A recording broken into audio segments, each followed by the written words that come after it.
दिवसापूर्वी आळंदीकर ग्रामस्थ यांच्या वतीनं माझ्या राज्य महिला आयोगाला तक्रार दाखल करण्यात आली होती। यामध्ये आळंदी परिसरातील बुवा मंडळींच्याकडून संचालित वारकरी शिक्षण संस्था म्हणजेच अनधिकृत शालेय विद्यार्थी वसतिगृहात होणाऱ्या बाल अनैसर्गिक लैंगिक शोषणाबाबत आणि यामध्ये अनेक मुद्दे दिलेत। आळंदी परिसरामध्ये 200 पेक्षा जास्त बाहेरगावच्या बुवा लोकांकडून वारकरी शिक्षण संस्था या नावाने अल्पवयीन शालेय विद्यार्थ्यांकडून वार्षिक फी घेऊन उत्पन्नाचे साधन म्हणून व्यावसायिक तत्वावर अनधिकृत वसतिगृह चालवली जातात।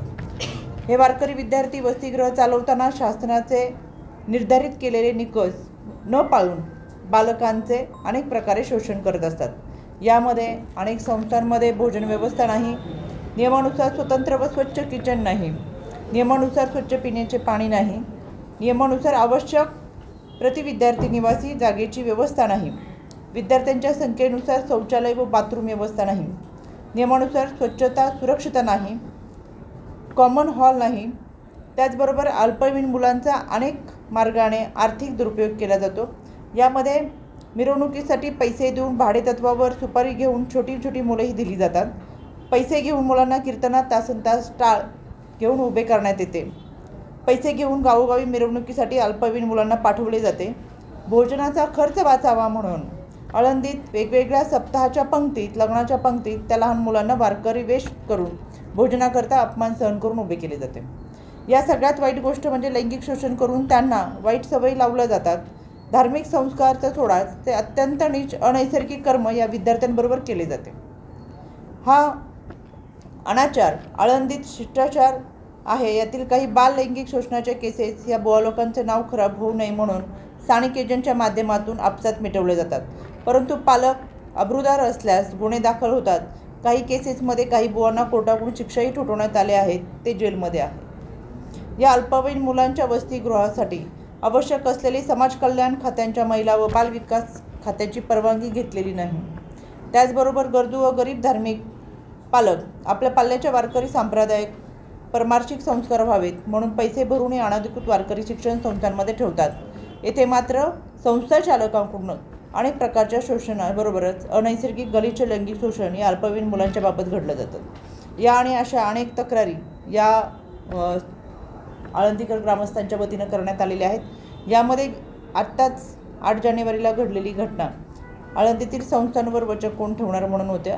यामध्ये अल्पवयीन मुलावर अनैसर्गिक कृत्य करणाऱ्या महाराजाला अटक करण्यात आली। ही जानेवारी महिन्यामधली घटना आहे, आपल्या सगळ्यांना याबाबत माहितीच आहे। अशा अनेक प्रकारचे गुन्हे इथल्या जे स्वतःला बुवा म्हणून घेणारे आहेत त्यांच्यावरती दाखल करण्यात आलेत आणि अशा पद्धतीची तक्रार ही आळंदीकर ग्रामस्थांनी माझ्याकडे दिल्यानंतर मी आज इथं व्हिजिटसाठी आलेले आहे।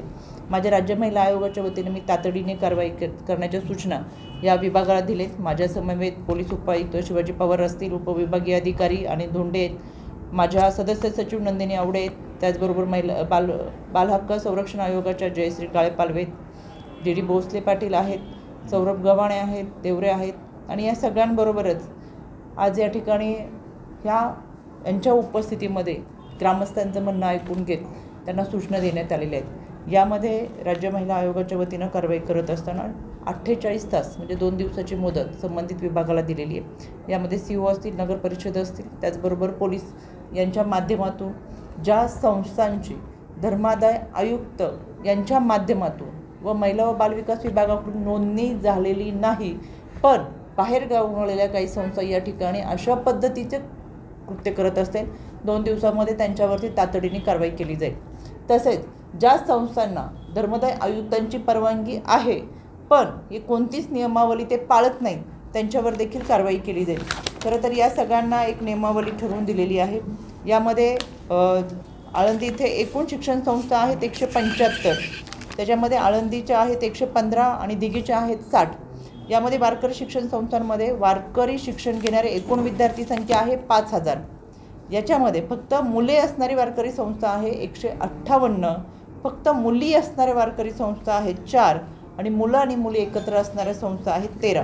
पण अशा काही तक्रारी आलेत की मुलं आणि मुले एकत्र असणाऱ्या संस्थांमध्ये यांची राहण्याची स्वतंत्र व्यवस्था नाही त्याच्यामुळे अनेक आत्तापर्यंतच्या घटना घडलेल्या आहेत ज्याच्यामध्ये तक्रार दाखल केलेली आहे. संबंधित संस्था चालकांना देखील अटक करण्यात आली. पण वारंवार दर 10 ते 15 दिवसानंतर एखादी अशी घटना घडतेच. याला लगाम घालण्यासाठी राज्य महिला आयोगाकडून कारवाई करण्याच्या सूचना आज तातडीने दिलेल्या आहेत.